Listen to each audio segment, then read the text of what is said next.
¿Qué tal? ¿Cómo les va en Perfiles de hoy con Sergio Buchara? Bueno, hoy participa activamente en un área, yo diría, clave del gobierno de la provincia de Santa Fe, pero detrás yo diría, una rica y extensa historia, no solamente en lo personal, sino también en lo que significa las relaciones internacionales, el trabajo comunitario, en fin, una historia que vamos a compartir hoy con Sergio Buchara aquí en Perfiles.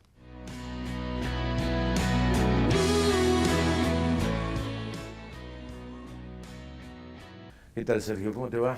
¿Cómo estás, Guillermo? ¿Bien? Muy bien, muy bien.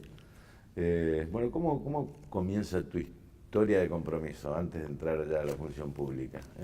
Compromiso, bueno, en la facultad cuando estaba estudiando en Esperanza, que comienzo a militar, estamos hablando de los años 80, Ajá. 80, 81, así que no era una militancia normal en tiempo de dictadura, eran reuniones, yo comencé a militar en la Juventud Universitaria Intransigente, del Partido Intransigente, con un grupo de amigos que estudiaban veterinaria y agronomía, reuniones que teníamos que darnos Sí.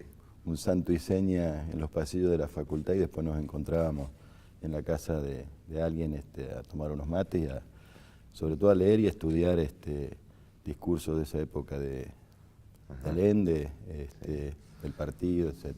Y así empezamos. Oscar Allende fue candidato a presidente por Que Oscar Allende fue el Partido candidato. Intransigente, ¿no? Exacto. ¿Y el 82 dónde te toma, Malvinas? Y en el 82, yo había hecho el servicio militar en el 79 en Santo Tomé, era estudiante universitario y termino el servicio como oficial de la reserva, subteniente, y me convocan en mayo del 82, voy a Concepción del Uruguay, donde en el batallón 121 de Ingenieros de Combate, donde estoy a cargo de una compañía del ejército de esa base, ¿no? Ajá. Como ingeniero de combate en la parte de construcción de campos minados, de puentes Bailey y todas esas cuestiones. ¿Y qué te dejó eso de esa historia?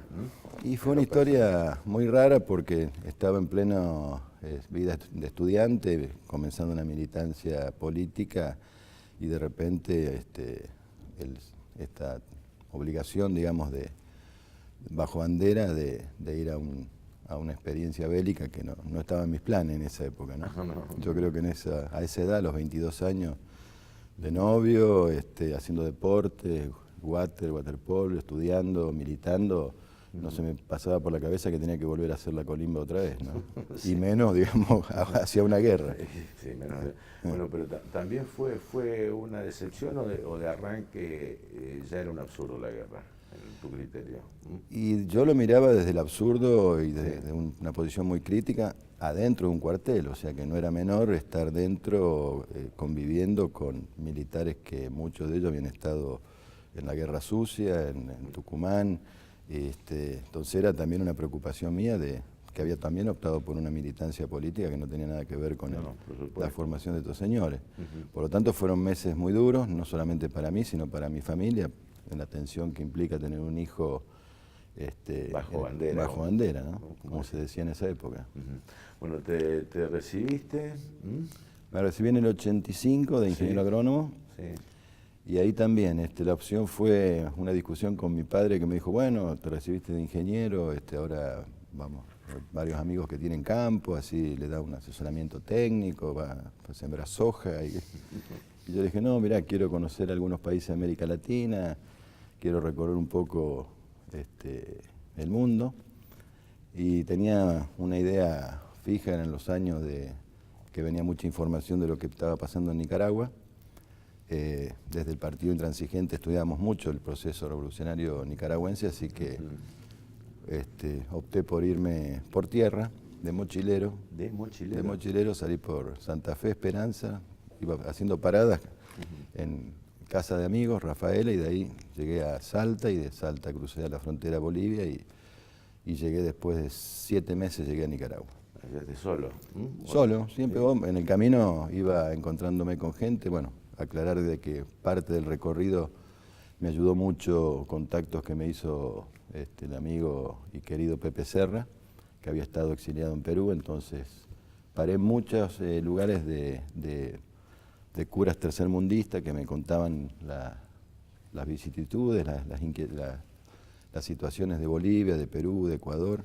Así que fui también conociendo muchas experiencias. ¿Te había inspirado diarios de motocicleta del No, Che, no. Yo había leído mucho al Che lo había leído, el diario de Bolivia, las obras completas de él en Cuba. Entonces también eso, en esa edad, en esa efervescencia de los años 80 que salíamos de esa dictadura, era una inspiración, ¿no? Sí. Y con los cassettes de Silvio Rodríguez, con alguno que otro libro de Gramsci yendo para... ¿Y en Nicaragua? ¿Qué te contagió, digamos, Nicaragua? La Nicaragua, digamos, de esa época era la Nicaragua de la efervescencia de los grandes cambios muy profundos, de la educación, de la salud, de la reforma agraria.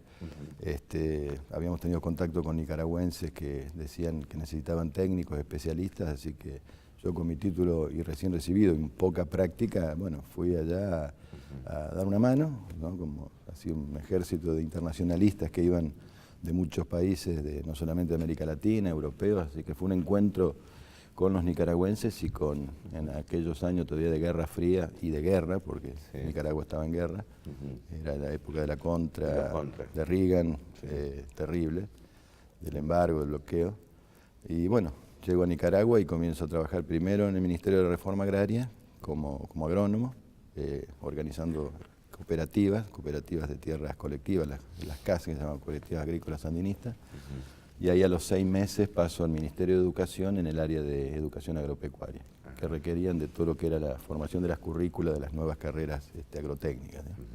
¿Y en Cuba también estuviste?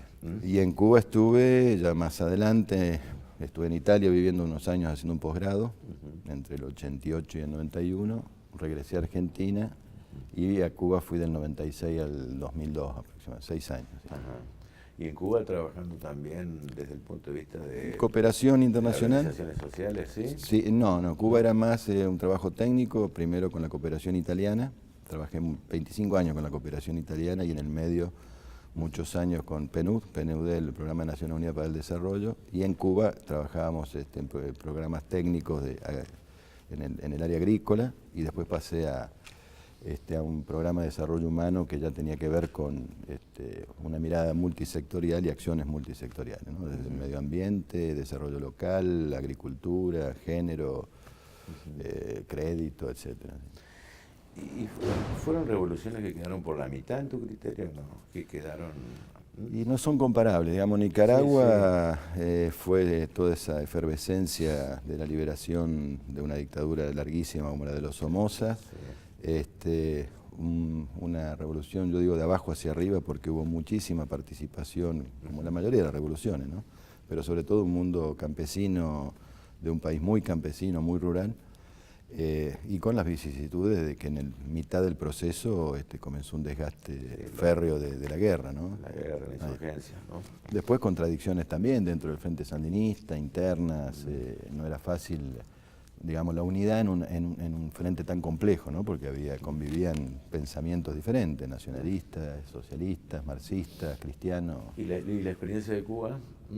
Y Cuba, yo la agarro a Cuba, no digo vieja, pero una Cuba de casi 45, 50 años en esa época, sí, 45 años de revolución. Claro, del 59 al 96, claro. Es decir, entonces veías una realidad un Estado muy fuerte, una organización del partido muy férrea, muy vertical. Para nuestro trabajo era, digamos, relativamente fácil porque teníamos toda la estructura del Estado para aplicar los programas, ¿no? Pero para la vida cotidiana no era fácil. Viviendo un periodo especial como se planteó en Cuba, muy difícil para los cubanos. Muy difícil. Cuando nosotros llegamos en el 96 estaba comenzando a crecer un poco Cuba, comenzaba toda la apertura del turismo, las construcciones de los hoteles. Las inversiones españolas. Exactamente, así que había un cierto aire. Después son esos ciclos que ha tenido Cuba históricamente de encerrarse o de cambiar de relaciones económicas, políticas. ¿Y esa experiencia modificó algo en vos en cuanto a, digamos, alguna identificación ideológica clara con el socialismo o el progresismo que planteaba Lenin en su momento, o el Partido Intransigente? ¿O no? Fue una evolución, digamos, desde la juventud a la lectura que hacíamos de esa época de la Argentina, de la integración de Latinoamérica, ¿no? En los papeles, porque estamos hablando de los 80 y recién se comienza a concretar Mercosur y todo lo que fue después, bueno, la revolución sandinista marca también una tendencia, pero la cubana ya estaba como un poco lejos en esa época para nuestra generación. Y eso me fue marcando, me fue formando, o sea, nunca tuve una formación ideológica ortodoxa, sino que toda esta experiencia de vida. Mucho me ayudó también vivir en Italia, ver el proceso de transformación del Partido Comunista Italiano, de los socialistas italianos, pero siempre me mantuve dentro del campo progresista, ¿no? Sí.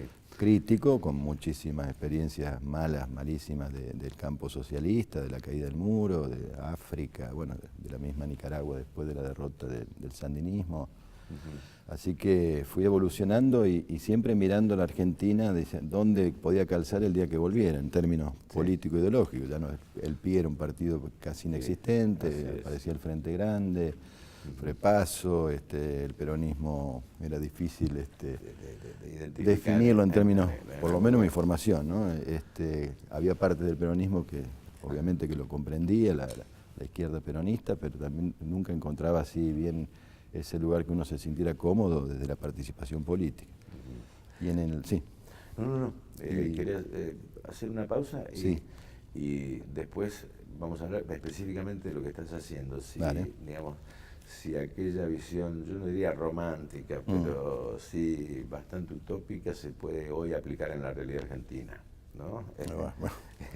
No es fácil, ¿no? Pero por lo menos en pasos concretos de lo que están haciendo. Muy bien. Enseguida.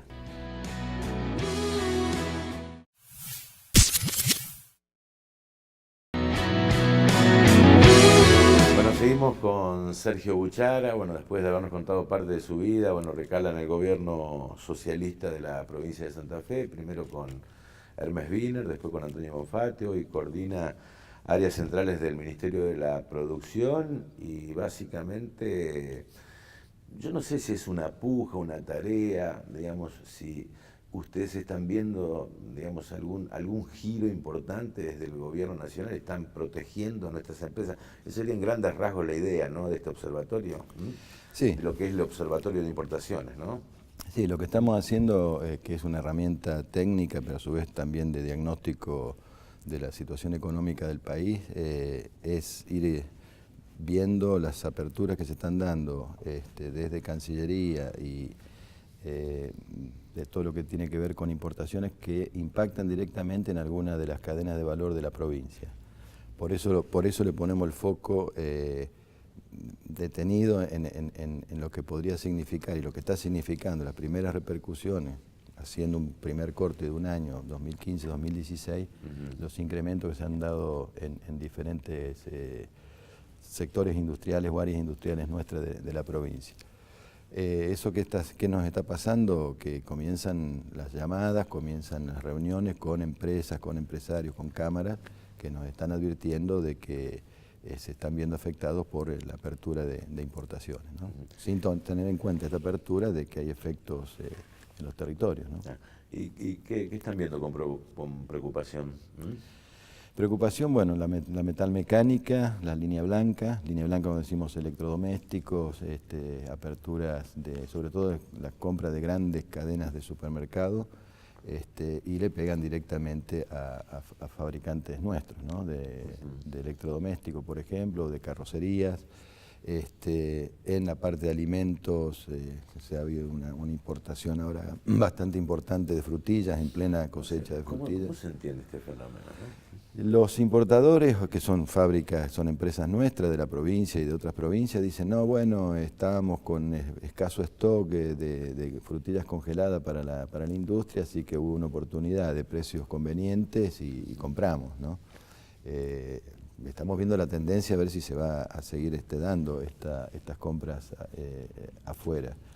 Zanahorias, como zanahoria también, tenemos zonas de productoras en la provincia, que es capital nacional de la zanahoria, Santa Rosa de Calchines, pero qué necesidad hay y lo están importando ya o enlatadas o empaquetadas, digamos, grandes cadenas de supermercados. Van a góndola directamente, o sea, precio contra precio nuestro de costo de producción argentino versus estos productos importados hacen que los importadores ofrezcan esta mercadería y los compradores en general, estas grandes cadenas o o fábricas que hacen transformación de estas materias primas compran en el mercado global. Claro. ¿Muebles también están preocupados? Muebles, estamos preocupados, ha entrado casi un 700% en un corte de un año y ha pegado ya directamente con, hoy cuando presentamos en Rosario, hablo del observatorio, se está pensando en un plan de lucha de los muebleros de Cañada de Gómez, de la zona del clúster del mueble, ¿no? Que está siendo afectado por la importación de muebles de China, de Vietnam, Tailandia, Brasil. Ahora, este no es un fenómeno, digamos, internacional irreversible, esto en cuanto a la balanza y la importación y producción de productos o mano de obra barata de muchos países a los cuales otros países recurren, ¿no?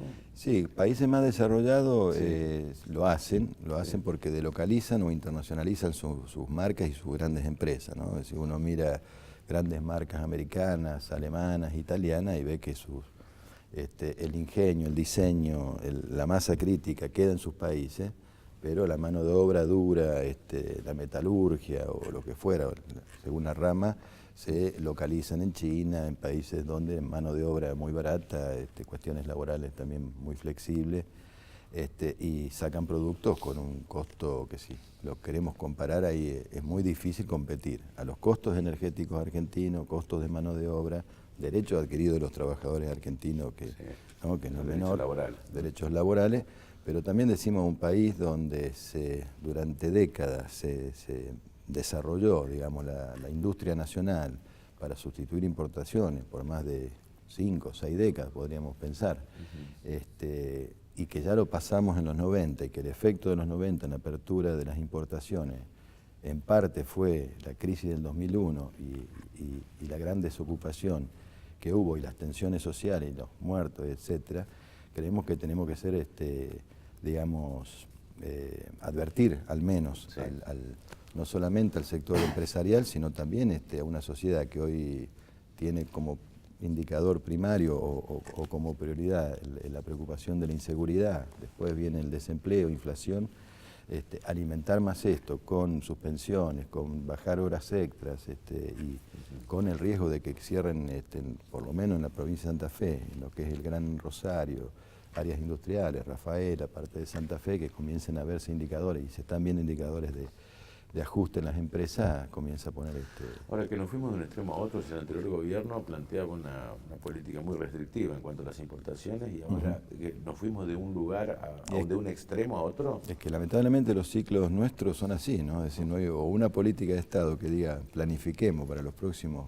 20, 25 años, y el gobierno que viene de turno te da vuelta a 180 grados la política económica, estratégica y bueno, ahora hay que adaptarse o hay que replantear, sobre todo yo creo que es un momento de mucho diálogo, de mucha acción en términos de ejecutividad del gobierno nacional. Lo que estamos viendo nosotros es que nos reciben muy bien, muy educadamente, pero a la hora de tomar decisiones rápidas, la reacción es muy lenta, ¿no? Y eso hace que nosotros regresemos a dar explicaciones al sector empresarial que no es muy delicado, ¿no? Ahora, Sergio, en tu criterio, ¿no? ¿Qué responsabilidad le cabe al empresariado argentino en este tema? Digo por lo siguiente, ¿no? El gobierno anterior, bueno, formuló una política de restricción de las importaciones fundamentalmente y propuso una sustitución de las importaciones con, digamos, alguna producción de riesgo del empresariado, ¿no? Pero, sin embargo, eso no se dio en el país. Y en la década del 90 prácticamente se extranjerizó la mayoría de las empresas, sobre todo en alimentación. Totalmente. Es decir, ¿qué parte le cabe también al empresario nuestro? Yo creo que sí, el empresario parte de responsabilidad en lo que es innovación, en la modernización de sus tecnologías, hace un esfuerzo importante en general el empresario, pero no es fácil competir en los mercados globales por la calidad de algunas producciones, pero también por los volúmenes y cantidades que producen países como China, ¿no? Como te invaden hoy se está abriendo la importación de indumentaria, de ropa, entrando por kilo, no por piezas. Por kilos. Contenedores por kilo, o sea, eso a la industria textil nuestra realmente... Bueno, la textil en la década del 90 prácticamente desapareció. Desapareció. Sí, y hay que mirarlo también desde el lado de la eficiencia. Ahora, ser eficiente con los costos energéticos que se tienen, los costos de aportes laborales, en el buen sentido de que el trabajador tiene que ser bien remunerado, pero para el empresario implica una alícuota muy elevada en su economía, se hace muy difícil cuando las aperturas son de esta manera. Yo me parece que cuando se habla de importaciones en un país con una historia de desarrollo industrial, ese dólar que sale por exportación y esos $2 que ingresan por importaciones, que sean de insumos o de partes para producir y no que sean de productos terminados, ¿no? Es decir, sí, directo a góndola o a las tiendas. Esa es un poco la discusión que estamos haciendo para sostener el tejido industrial nuestro. Sí. No es difícil plantearlo en el panorama actual, ¿no? Por una gran globalización que significa también una profunda competencia. En un mundo en recesión, sí, que lleva 3 años, en una oferta global desmedida, porque lo que está sobrando ahora son productos para vender de la mayoría de los países y pocas compras, ¿no? de los países. ¿Y Santa Fe específicamente interesa en el mundo comercial? En el caso nuestro, digamos, tenemos las capacidades de producir desde vehículos a carrocerías, a genética.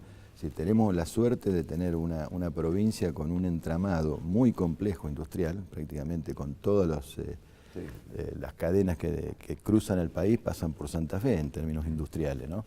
Y con una producción primaria de excelencia, si lo ves en las producciones de commodity o en la producción láctea, con los efectos que ha tenido, bueno, en este año por las inundaciones, etcétera. Pero realmente una provincia sin petróleo, sin gas, y con nuestro mayor potencial es tierra y trabajo y manos de empresarios, de trabajadores, realmente somos privilegiados, ¿no? No, porque en su momento se habló de un acercamiento con la India, por ejemplo, con Uruguay, sí, ¿no? En el tema de biocombustibles, ¿no? Son relaciones que se van dando en lo que es el comercio internacional. Algunos sectores avanzan, otros se mantienen en comunicación y no se concretan, que es hoy lo que se está dando. Se hace difícil hoy el comercio exterior, a menos que no sea los commodities y algunos productos nuestros que tienen salida segura, como maquinaria agrícola, siempre en ámbito Mercosur, ¿no? Sí. Que son nuestros primeros compradores. Ahora ya con otros productos santafesinos en mercados en China, en la India, no es fácil entrar a esos mercados, son procesos largos, no se hace en una feria de un día para otro, y eso lo estamos revisando también como política de comercio. La posibilidad de vender Santa Fe o vender los productos de Santa Fe. Tienen nichos de venta, pero no las potencialidades que tiene la provincia. Ahora, también es una provincia que gran producción, su gran producción primaria todavía siguen siendo commodity o con un valor agregado mínimo. Pensamos en los lácteos, el principal producto de exportación es leche en polvo, es decir, es leche sin agua y embolsada. O sea, y donde hoy el mundo compra leche en polvo, pero para transformarla en sus países en quesos, en productos, yogures, etcétera, etcétera. O sea, me parece que nosotros tenemos que avanzar más en valor agregado. Y eso es lo que estamos haciendo desde el Ministerio de la Producción, insistiendo en las regiones y en las localidades, retener las producciones primarias y darle el valor agregado para salir a competir internamente y a nivel internacional. Bueno, gracias Sergio, muy amable. Gracias por haber estado aquí. Bueno. Hoy con Sergio Buchara.